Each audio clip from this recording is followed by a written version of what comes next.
Welcome to the Emotional Balance Sheet, the go-to podcast for parents with multiple kids, especially those with twins, triplets, or more, who are navigating the maze of modern family life and personal finance. Whether you're overwhelmed by education or retirement planning, parenting dilemmas, career transitions, or trying to define your purpose and plan, we're here to guide you with empathy, encouragement, and expertise. Hosted by Paul Fenner, founder of Tama Capital, a certified financial planner and parent to 4 kids, including a set of triplets. Our podcast is your ally in the quest for financial peace of mind, proving that money matters, but family comes first. Subscribe now and join our community of empowered parents at tamacapital.com. This podcast is for informational purposes only and should not be relied upon for investment decisions. Clients of Tama may retain positions in the securities discussed in this podcast. What does comprehensive financial planning even mean? At Tama Capital, it means a family office where lifestyle planning such as retirement, college, portfolio management, and tax prep and planning are all under one umbrella. But it goes beyond numbers. We focus as much on the emotional side of financial planning as we do on the financial side. We get you. We understand your challenges of building a family, business or career, and a healthy life. We are devoted to wealth planning for families like yours because we are you. Learn how our family can help your family by visiting tamacapital.com. What happens when the opportunities we give our kids become the pressure we put on ourselves? Our resident therapist expert, Dr. Jen Dragonette, is back with us to dig into the gap between what we want for our families and what our families actually want. And for me, it started with a recent cruise or vacation that some of my kids did not enjoy. And that led into another conversation with a dad at a basketball game and an NHL hockey player from our local high school who was a star goalie on the hockey team in this most recent Winter Olympics, which was amazing. Our conversation with Dr. Jen focuses on this instinct to provide our kids the opportunities we never had and how that instinct can quietly turn into pressure on everybody, especially parents. We explore why when teenagers pull away from us, which is what I'm experiencing right now sometimes, is developmentally normal, and why honest answers from our kids are actually an act of trust, and how reframing our goal from raising teenagers to raising adults is something that kind of changes everything. So if you've ever spent money on a vacation and wondered why no one was grateful or felt the weight of the countdown to when your kids leave home, I think this is a great conversation for you. Try asking your kids one question this week. What would feel really good to you? And then listen. Please enjoy my conversation with Dr. Jennifer Dragonette. Normally, we have a topic that we sometimes briefly discuss before we hit record, but we're doing something different. And I'm totally surprising Dr. Jen on this one today. But it involves parenting, opportunities, and of course, money. So we're gonna hit all 3 of these trifecta in one topic today. All right. And so right behind me is our Walled Lake Northern High School in Commerce Township, Michigan. And so we're recording this on March 4th. It'll probably air early in April. And so we're about a month and a half, 2 months outside of the U.S. men's hockey team and women's hockey team, because that got some attention, winning the gold medal. But if you're watching and paying attention to where the men are from, our outstanding goalie, Connor Hellebuck, went to the high school right behind me where my kids go to school.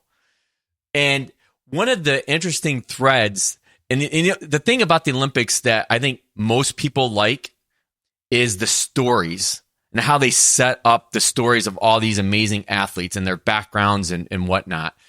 And that's one of the threads that I want to pull on, which ties into the midwinter break cruise that I just went on with my family, is about opportunities.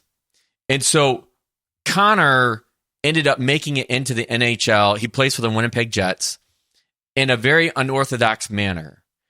He was talented growing up, and usually, like, whether it's hockey or volleyball or baseball, you may know this out in California as well, Dr. Jen, but typically, if there's a talented kid, they will end up moving.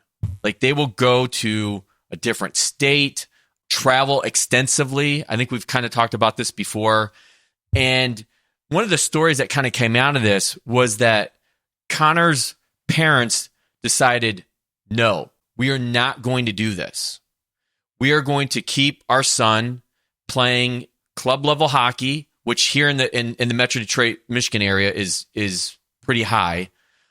And we're not going to ship him out to somewhere else. We're not going to move. And we're not going to pay the exorbitant amounts of money that a lot of parents put into their kids for sports or basically any extracurricular activity. So they decided to stay local. He went to our high school, Wall Lake Northern, right behind us, was good enough to get a scholarship at D1. I think he went to UMass out in the Boston area and worked his way into the NHL. And I was having a conversation with another parent about the same topic at a basketball game last week. And we both agreed that we wanted to give, every parent I think wants to give their kids opportunities that we never had growing up. And once again, I learned that my triplets hate to travel. We're on this amazing cruise. We're in Michigan. It's literally been negative degrees forever, it seems like. Snow on the ground. And we're in 80-degree weather. And the three of them do not want to be there. Of course, Mackenzie does. Mackenzie's our world traveler. Like, she'll go anywhere with Teresa and I. But I'm having this conversation with Dan. And Dan's saying the same things. He's like, I would never have dreamed about the opportunities that I'm giving our kids. And he said the same thing that I was thinking, but he said it first. It's just, I find it unfortunate that I feel like they don't appreciate it. And that's what I wanted to talk about today, because and this is where I get back to this trifecta of bringing things up, where there's a parenting component to it, there's an opportunity component to it, and a financial component to it. Because it doesn't matter if Connor's parents decided to leave him in the local hockey clubs and to have him play on his high school team. You know, hockey's still an expensive sport. Any sport, it seems like these days, is an expensive sport. And so you have all these three factors combining into this. And so I don't know where we go from this, but it's been, when I start talking to parents or parents bring up a topic to me, I'm like, okay, this is something that we need to talk about. It's a great collection. How was that set up? Yeah, well, I'm with you, Paul. And I hear a lot of threads, pertaining to different conversations that we've had and different conversations that we can continue to have about this. You might have seen me jotting down a note or two while you were talking. And what I wrote is why. Kind of coming back to our last conversation, you're exactly right. As parents, we do, I think we are almost like this biological imperative to give our kids the opportunities that we didn't have. And that's a wonderful instinct. We want to do that. I think so many of us wish for our children to have a better life than we had, or more flexibility, or more freedom, or more security, or more financial, whatever, right? And I think it's important to ask ourselves why, which might seem like a strange question. Why do we want this for our kids? But just like when you and I have talked about money being symbolic, I think opportunities are kind of symbolic in the same way. So if we're, moving all over the place for our kids to do sports, Why are we doing that? Is it because we hope that they will get a scholarship and go to college for free? Are we hoping that they'll actually be a professional athlete? Are we hoping that they'll connect socially and have an amazing experience as they travel around with their friends, right? So the why matters in all of these situations. Why do you want to take your kids around the world on trips if it's something that only a quarter of them enjoy, right? And, so I think there's a few things that I'm thinking at the same time here. If parents, particularly if you have a pair of parents who are parenting together, can get clear on why that's important to you, what it is that you're hoping your child or children are going to get out of all of those experiences, that might shape and reframe the way that we're thinking about it, because it can start to feel like pressure for kids. And I think it also opens up a better conversation with our kids as to why we want them to explore different opportunities or try the travel team or come on this amazing vacation with us. Because we kind of inadvertently can get into some of that make sureing territory that we've talked about. I want to make sure you have a life that I couldn't have. Well, do we know that's the life that they want? Or I want to make sure that you can go to this, fantastic college that has a hockey scholarship. Well, do we know that's the college they want to go to? Do we know that that's how they want to spend their time or their life? So I think as our children get older, particularly as they're moving into high school and starting to make some of these big decisions with us and also for themselves, the more we can get clear on what it means to us and to them to have, quote, opportunities, the more we can appropriately allocate the financial, resources to go to those opportunities, the time, because these all take a lot of time, and have it feel more like a choice or a values-driven family decision as opposed to pressure. You must now do this thing because I couldn't ever do that myself. The one thing that you just hit on that just sparked this in me is the word pressure, because you said pressure on the kids, but I think, and I'll probably disclose too much, so I don't know if Teresa, if you're going to listen to this episode or not, but I think a lot of times the parents are the ones putting the pressure on. Mm-hmm. And I think, at least from my firsthand experience of being married to Teresa and having this unique family that we do, and having many conversations with other Tama families that I work with, and I know I brought this up before, is this one pager that I provide to families that basically show how many summers they have left with their kids. And I know we've talked about this before. And that thing really resonated with Teresa a few years ago when I started rolling this out to families I work with. And I think she feels pressure. She feels pressure that we have a constricted amount of time left, and she wants to do as much as we can as a family of 6 before they're off and gone, and she's afraid that they never come back. Mm-hmm. So a few of them may never come back. Hopefully a few do.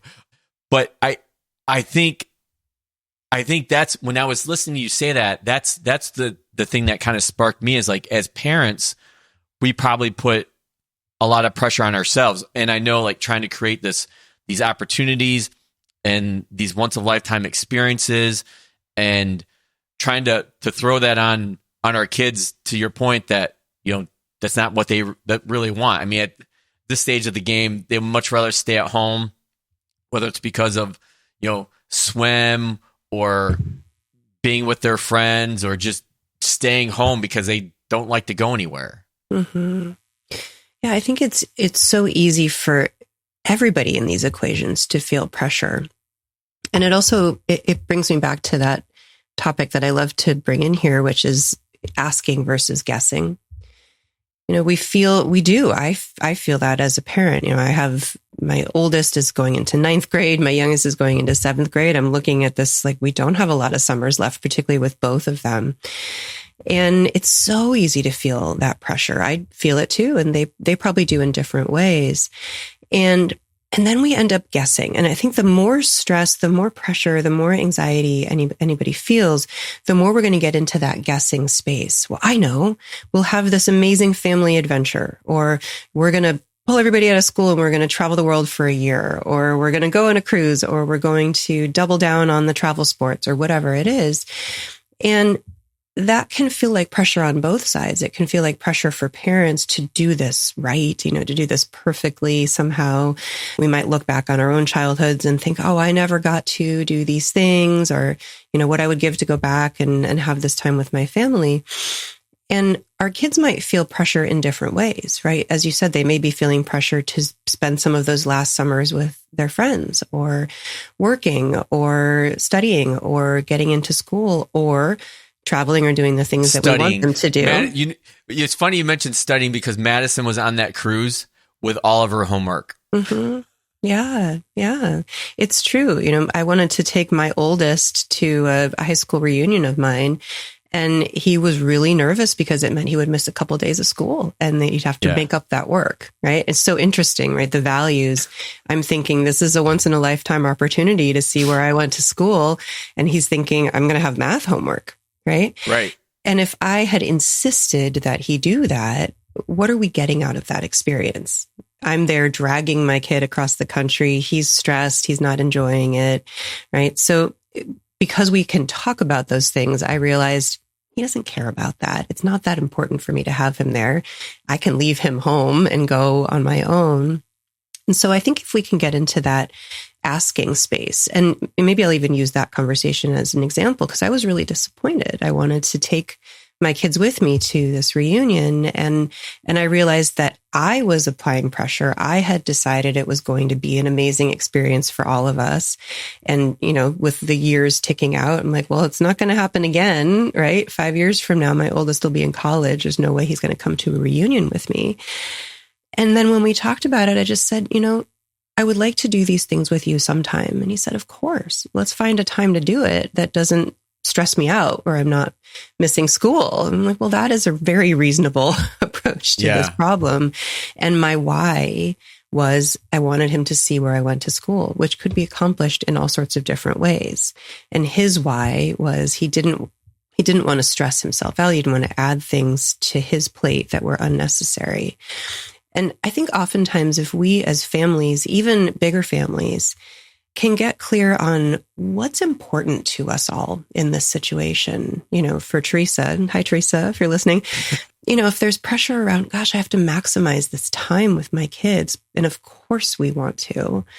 What does that actually look like? How do our kids experience really close quality time with us? What do they love about spending time with us? What memories are really important to them when they look back on the past couple of years or the past few summers? Because sometimes it's very surprising. It might be that, that hilarious day where we all just stayed in PJs all day and had breakfast for every meal and didn't leave the house. Right. And it wasn't the big expensive trip, or it wasn't the travel ball or whatever it is that we're doing and spending all this time and money on. But we won't know that if we don't ask and kind of let go of our, I'll just say it as a parent, our control, right? Where like, I must plan these things. We're often acting in this pendulum swing around what we wish we had, or, what we can afford for our kids that maybe our parents couldn't afford for us, without stopping to say, is that what any of us really want, enjoy, remember, right? I think the other thing that I was thinking about when you're walking us through that is, I'll come back to that word pressure again. And again, getting real personal here, is I think there's another level of pressure too that can be created between spouses, because I've kind of backed off on like where Teresa's at today. Like I used to be there, and I backed off. Like when I've asked the kids, like, well, would you go on this again? And the triplets all say, no, probably not. Mm-hmm. And I'm okay with that. But I can also see where it like breaks Teresa's heart, because I think it's this feeling where, okay, my kids either don't want to be around me anymore, or they don't necessarily like need me. And I think that's what's really tough. Yeah. And I can see where she's coming from that angle. And then on the flip side, I can also hear Madison in my ear saying, well, Dad, like when I get my career and I make money, then I'll go on a trip with you. Mm-hmm. Like I just don't necessarily want to do it today. I've got too many other things going on in my life. And it kind of goes back to what you were saying about asking. Yes. Yeah. And, I can relate to where Teresa might be coming from. It's kind of heartbreaking to notice our kids pulling away and maybe not wanting to spend as much time with us, or maybe not wanting to spend time with us in the way that they used to. And the way that I make it through those moments is by reminding myself that this is developmentally appropriate. This is really what they should be doing as teenagers, is figuring out what lights them up and figuring out how they want to spend their time. And it's absolutely normal for teenagers to pull away a little bit from their parents, to not want or need to spend as much time together, and maybe even to explore with the edges of those boundaries, right? Is it okay for me to be honest when mom and dad ask if I would go on that cruise again? And I think it is an immense act of love and trust for them to say, you know what, I probably wouldn't. Yeah. Because, if I'm working with clients of mine who have these concerns, I often say, would you ever have dared to say that to your parents? Right? Would you ever have said to your parents, I don't want to do that, or no, thank you? So many of us were in situations where we just smiled and went along with it, even though we did not enjoy it. And, there's a way where if we can tap into the values that we have around that as parents, maybe what we want to give our kids that we didn't have is choice and opportunity and flexibility to be their actual selves, be honest with us about what's important to them. And the other way I make it through these things, which is, if we think of this as a developmental need, right? That they developmentally need to be able to figure out what their own boundaries and comfort is. I remind myself that we are raising adults. Exactly as Madison said, right? That we are raising people who are going to be this young for a very small period of time. And that can feel terrifying as parents because we love them at this age and we want to spend time with them at this age, and we're losing that. It's like, slipping through our fingers. But what's really cool if we turn that on its head is we are now raising these people who are going to be adults for the majority of our relationship with them. Right? As in a couple of years. That's really interesting because I think we talk so much about perspective, and I use that a lot with people about, I think we talked about this maybe the last conversation or the conversation before that about like looking back, like, do you think you're better off today than you were 3, 5, 10 years from now? And that's really interesting perspective that our relationship with our kids, for the most part, if nothing catastrophic happens to us, obviously we'll spend far more time with them in adulthood than adolescence. That's really... Isn't that weird? That's weird. I'm like, weird. Oh my God, that's going to sit with me. And that'll be the conversation I have with Teresa tonight. Yeah, it sits with me too. And I started thinking that way because my husband says that all the time. He has 2 children in their 30s, in addition to our 2. And they are adults and they have a lovely adult relationship. And he says that all the time. And he's exactly right. We are raising adults and they are children now and they will be children for a little while longer. But even then, we see them growing and changing every day, it seems, right? Physically, emotionally, maturity wise, in terms of their abilities. And exactly that. We're going to have decades with them if we're lucky, where they're adults. Right? That where we are 2 adults in relationship. And I want to raise adults who would like to spend time with me. I want to raise adults who want to come on those trips with me when they're older, when they have time, when they have space. And if we pressure them to do the perfect thing in our mind, we're probably going to end up in a situation where they're reluctant to hang out with us, or they're doing it because they feel like they're supposed to. And wouldn't that feel amazing to have these adult people, these offspring of ours, who enjoy us and who we enjoy? I don't know if I brought this up to you before or not, but maybe because I see it almost every day. So like when I start my day, like one of the first things I do, or one of the things I do with my morning routine, is I write down 3 things that I'm grateful for. And above that are like, I don't know, half a dozen, quotes that are really meaningful to me. And the one, ironically, is by Paul Orfalia. I think that's how you pronounce his last name. If anybody remembers Kinko's, like that was bought by FedEx, he was the founder of Kinko's. But his quote that I read almost every day is, "Success is when your children want to be with you when they are adults." Mm-hmm. The most cool thing I've ever been called in my life is dad.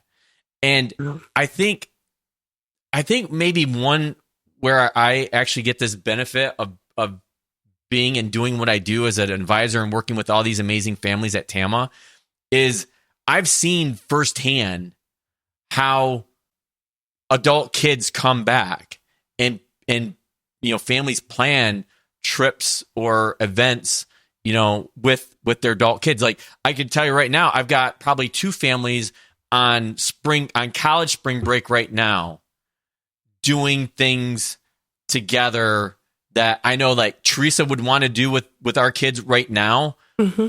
but they're not receptive. It's mm-hmm. not what they want to do. But potentially in that next stage, like life after high school, I guess maybe, they they'll be that interest to go and do something with us, mm-hmm. especially if we're paying the bill, I think.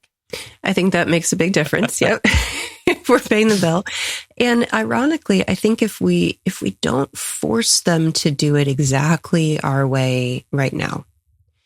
And we always want to have a balance with that, that if we're entirely permissive as parents of like, oh, well, kid doesn't want to do that, so we're not going to do it, right? If that's our driving force, that might not feel safe either. There's a delicate balance, I think, as parents where we are encouraging our kids to do things that we think are good for them, good for all of us. We're providing opportunities. I have one kiddo who just has so many things going on that we're like, you got to do a few fewer things. And I have another kiddo who we're like, maybe do some stuff, right? We sometimes have to help them figure out that mobilizing is important or, protecting their time is important. But I think if we're providing guardrails rather than this is your agenda and this is the schedule forever and ever that we want, it increases the likelihood of exactly that, of wanting to come back and, do these things with us or, wanting to connect with us or, you just even have like a ongoing text conversation, whatever it is as adults, because we've allowed them to figure out who they are rather than saying, you must be this way, you must be this person, and inadvertently putting them in a position where they then either have to kind of hide themselves, begrudgingly, come over to our side and be the kid that they think we want them to be, or spend time with us out of a sense of obligation rather than actually enjoying the togetherness. I think one of the things I want to come back to this conversation I was having with Dan was, something that I felt for the last few years, like when we go on vacations together, obviously as a family of six is very expensive, but they're a family of 4 and they still find it very challenging as well. And I know Dan was saying the same thing. It's like, I want to give our kids opportunities. I think what makes it really hard is that the cost involved of doing that are obviously exponentially higher. Mm-hmm. And he said, and I don't know if you feel the same way, is when he was talking to me about it, and it was, do you feel that like drag, like that financial drag? And I said, I certainly do, especially, and you know us, with family of 6, whatever, that it's really hard.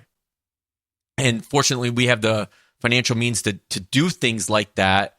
But just because we have the financial means doesn't mean that I think it's I don't know how this is going to sound, audience. I don't know if you think I'm crass or not, but there's you don't really get a whole lot of ROI out of it. Like mm-hmm. when you go mm-hmm. and spend money on a nice vacation or time away with the dollars that you have available to do it, and kids aren't happy, I think that just adds another layer of frustration, I think, for mm-hmm. a lot of parents. I know I feel that way. I know Dan felt that way. I know other parents that feel that same way as well. Yeah.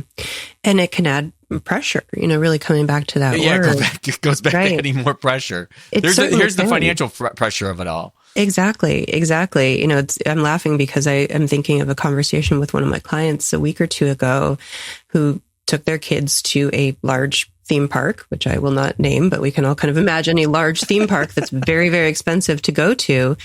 And their partner was trying to get every moment out of it, right? Dragging these kids around from 7 a.m. to 10 p.m. to get the most out of the experience because it's expensive. And we can all predict what happened, right? We have extremely cranky, overtired, hungry kids. Nobody had a good time.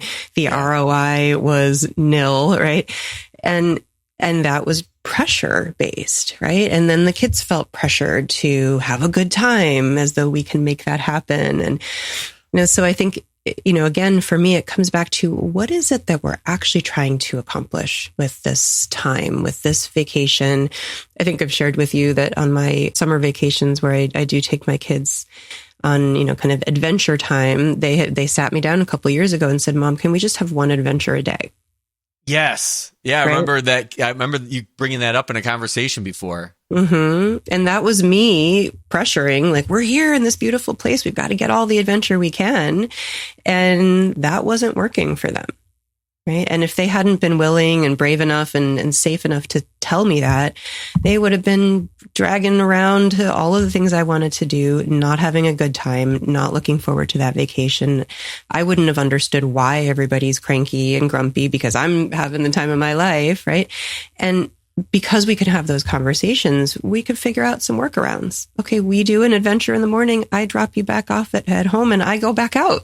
Right. And that's totally fine. Or we schedule in a day or two every week where we're just relaxing and hanging out together. And maybe we go get a milkshake and that's our big adventure for the day. And so I think just, being willing for us parents to loosen the reins a little bit on what this actually means, why it's so important to us, and again, that symbolism, and I don't mean any judgment by any of this, but noticing, how much of this is because we want to have the beautiful photographs?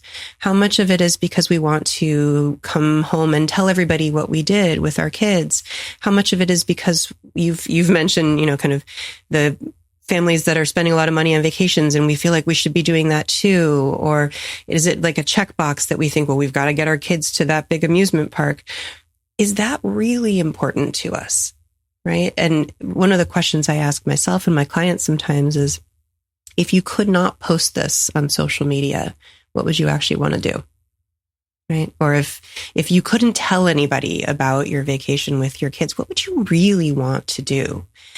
To try to get at how much of this is actually for us that we want and how much of it is the illusion of the shoulds. Family vacations should be on a cruise. They should be everybody smiling together at the same time always, right? Maybe our family enjoys dividing and conquering and going off and doing things alone and coming back. And that feels really good to us, but we feel like it's wrong somehow, or it's not what our neighbors do, or it's not what our parents did. So if we can take away some of those levels of external pressure, that allows us to get a little bit more clear on what's driving us to want to do things the way that we're doing them.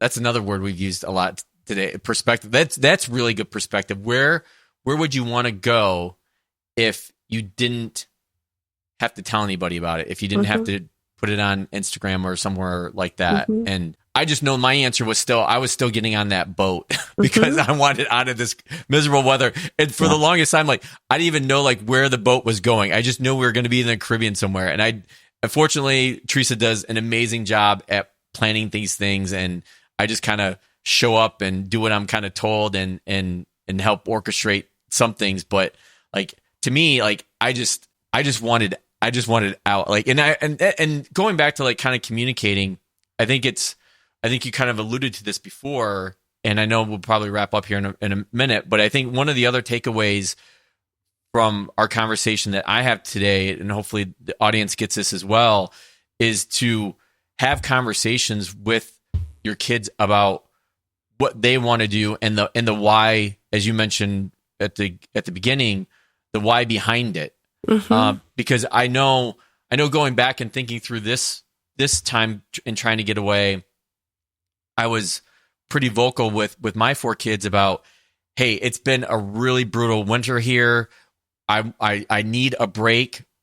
As soon as I come back from vacation, I get right in the heart of tax season, and it's pretty draining. And every day I this is where I feel like I've raised maybe some good kids where they ask me, Dad, like, how many tax returns did you get done today? Like, how did you go? How did meetings go today? Or like, are you behind? Are you ahead?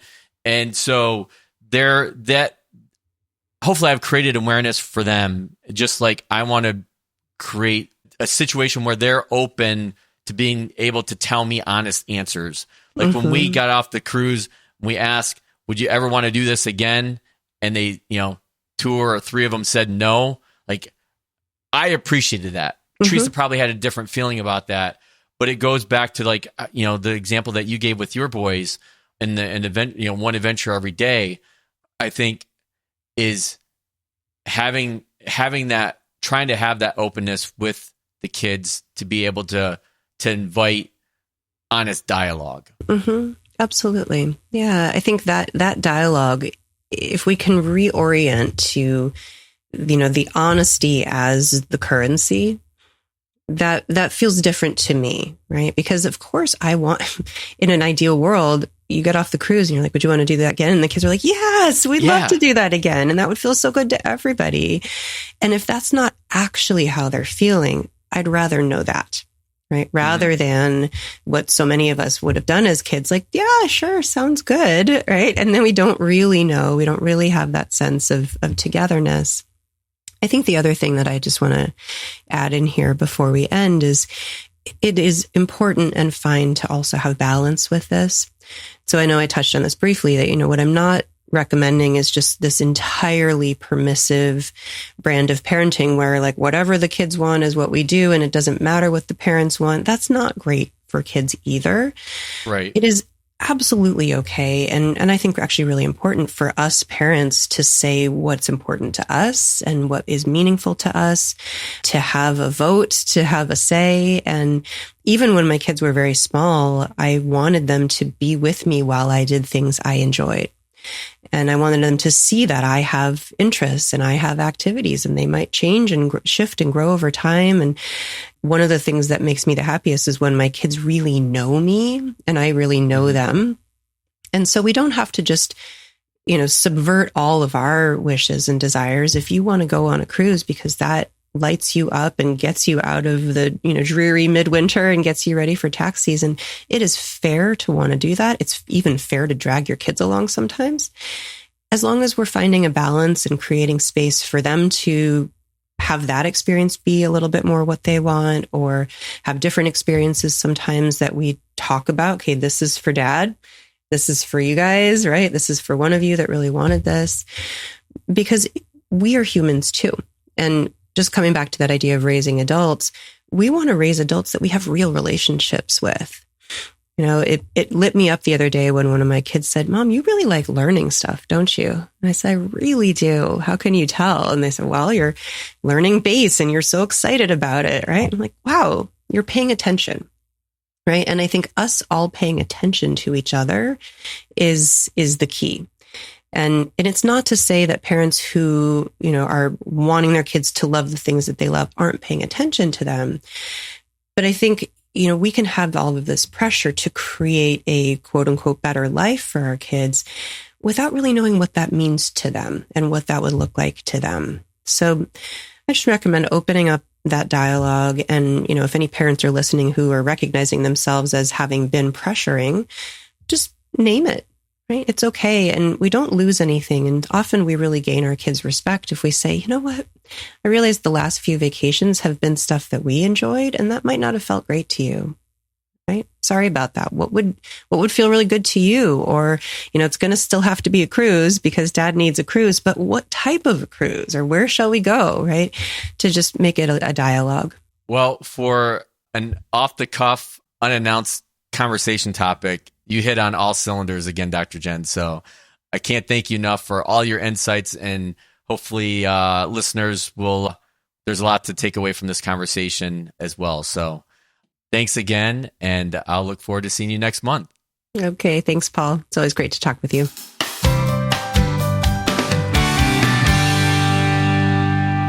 So let me leave you with a few thoughts from my, I guess, key takeaways from my conversation with Dr. Jen. I think first is the opportunities we want to give our kids, the vacations, the travel sports, the experiences that we never had, they all come from a good place, but they can quietly become pressure. I think that's what Dr. Jen and I were trying to hit on. And this pressure on us to create these perfect memories, pressure on our kids to enjoy something maybe they didn't ask for, like in my case, and pressure on our marriages when we're not on the same page about what any of this really means. Second, when your teenager is honest with you, even if it's not what you wanted to hear, it's actually a win. And this point that Dr. Jen made really stuck with me. Would you have dared tell your parents you didn't want to go on that vacation? When our kids tell us the truth, they're trusting us. And that's beyond meaningful. And something that, again, so many great takeaways with this conversation with Jen, but that one really stuck with me. And finally, this one reframed a lot for me. We're raising adult kids. If we're lucky, we'll spend decades with our kids after they leave home. The goal isn't to maximize these last few years of, I'm using air quotes here, forced togetherness, but to raise people who want to come back and spend time with us as adults. So one thing or one action step that you can take this week, I know I'm certainly going to do it, is to ask your kids one question. What would feel really good to you? Not what they should want, not what you think would be good for them. Just ask and just listen. And sometimes that listening is just the hardest part. Now that you've made it to the end of another great conversation, are you looking for more? If so, head over to tamacapital.com, where you will find all of our conversations. Use the search feature to find the topic or guest you would love to learn more about. Also, don't forget to make someone else's day by sharing our show. Thank you so much, and we'll see you next time.